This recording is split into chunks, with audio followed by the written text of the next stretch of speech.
आपको दुख नहीं लगता है?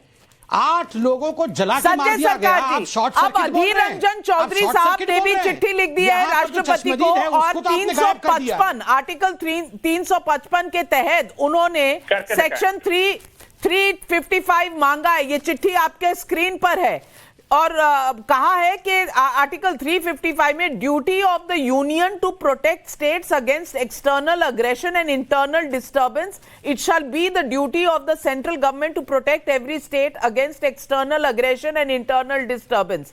मैं पूछना चाहती हूं 355 अब कांग्रेस मांग रही है। जिस कांग्रेस के साथ आप चाय पीते हैं, आप भाईचारा करते हैं, उनके साथ एक यूनाइटेड ऑपोजिशन खड़ा करना चाहते हैं, वो कांग्रेस आज आप पर उंगलियां उठा रही है। आज लेफ्ट पार्टीज आप पर उंगलियां उठा रही हैं। और मैं आपसे पूछना चाहती हूं, कोई जवाब है आपके पास संजय सरकार? सूखे तालाब जो होते हैं उसको क्या बात करेंगे? तालाब तो उसको सूख गया है और 356 करके दिखाए, 355 करके दिखाए। रह गया संबित पात्रों का जवाब जो बांग्लादेशी का मैटर में बोल रहा है। बॉर्डर तो आप अमित शाह बीएसएफ देखता है ना, हम नहीं देखता। अगर बीएसएफ से एंट्री होता है तो आपकी जिम्मेदारी है, आपका अमित शाह का जिम्मेदारी है, आपके संबित पात्रा का जिम्मेदारी है। अरे आप तो बांग्लादेशियों के हक में बोलते हैं। अच्छा, आप आपके तो एमएलए बोलते हैं ये तो मिनी पाकिस्तान है, मिनी पाकिस्तान में स्वागत है। बॉबी हाकिम तो बोलता है ये मिनी पाकिस्तान है, मिनी पाकिस्तान में स्वागत है। आपके एमएलए तो चुनाव के समय धमकी दे रहे थे कि चुनाव के बाद हम बदला लेंगे, बीजेपी के कार्यकर्ताओं से बदला लेंगे। तो ये जो हत्याएं करके आप बदला ले रहे हैं ना, ये पूरा हिंदुस्तान देख रहा है। याद रखिए, जिस प्रकार से लोगों को जघन्य तरीके से मारा जा रहा है पूरा हिंदुस्तान देख रहा है। और आप ये बताइए कि पूरे हिंदुस्तान में कहीं भी कोई घटना घटती है तो ममता बनर्जी तुरंत दौड़ती है कि मैं तो यूपी भी जाऊंगी, मैं तो मध्य प्रदेश भी जाऊंगी। मगर अभी तक ममता बनर्जी बीरभूम क्यों नहीं गई है? क्यों नहीं गई है ममता बनर्जी बीरभूम अभी तक? आप बताइए क्यों नहीं गई है बीरभूम? ऊपर से ममता बनर्जी ने चश्मदीद गवाह को भी गायब करा दिया है। जो एकमात्र आई विटनेस था उसका भी अपहरण ममता बनर्जी ने कराया है। एक मिनट संजय सरकार जी, आप पब्लिक से ऊपर नहीं हैं और पब्लिक सवाल पूछ रही है। आप पब्लिक से ऊपर नहीं है। आप राजनीति जितनी मर्जी कर ले पर पब्लिक के सवालों का जवाब दे दीजिए। जय कुमार गाजियाबाद से, श्यामलाल गिरी दिल्ली से आपसे सवाल पूछ रहे हैं। पहले इनके सवाल सुन लेते हैं और फिर मैं आपसे जवाब लूंगी।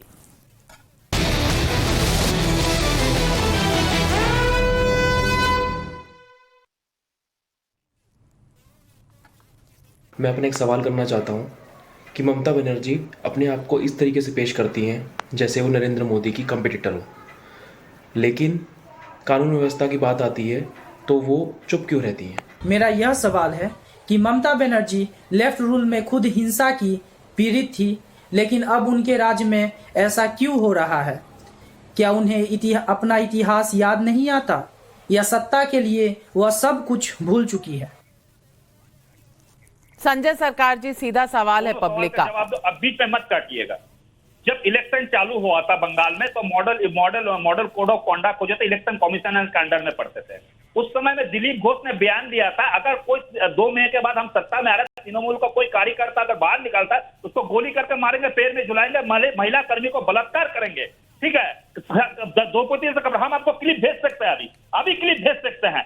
डब्लू अंसारी जैसे एक माफिया, एक सीमी एक्टिविटी टेररिस्ट, एक फेक करेंसी जिसको बेंगलोर से अरेस्ट कर उसने दिलीप घोष ने ज्वाइन कराया भारतीय जनता पार्टी में। ठीक है, भारतीय जनता पार्टी में ज्वाइन। जब जीजी ने सत्ता में आई है, ये किया है, तब कितना घटना नहीं हुआ है, तो वो जिम्मेवारी इलेक्शन कमिश्नर नहीं। अगर ये सब दिलीप घोष ने किया है तो ममता बनर्जी एक्शन क्यों नहीं ले रही है? सेंट्रल फोर्स का अगर मुझे तो समझ में नहीं आ रहा है जनता अगर नाविका जी, अगर ये सारा कुछ दिलीप घोष करा रहे हैं तो इनकी ममता बनर्जी क्या कर रही है?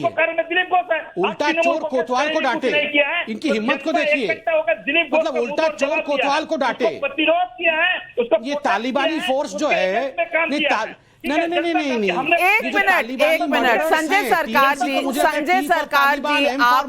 आपको मैंने कम से कम 1.5 मिनट जवाब देने के लिए दिया, लेकिन जवाब तो एक भी नहीं आया। मैं पूछना चाहती हूँ दिनेश वार्ष्णेय साहब से। 1 मिनट संजय सरकार जी, आप सरकार चलाइए अपनी बंगाल में और वहां पुलिस ढूंढिए, पुलिस चली जाती है, 90 मिनट के लिए पुलिस गायब हो जाती है जब लोग जल रहे होते हैं, और चश्मदीद गवाह भी गायब हो जाते हैं। ये कैसे होता है किसी प्रदेश में? अगर ये उत्तर प्रदेश में होता तो आप आसमान सर पर उठा लेते। दिनेश वार्ष्णेय साहब, हत्याकारी को मंत्रिमंडल में जगह मिलता है।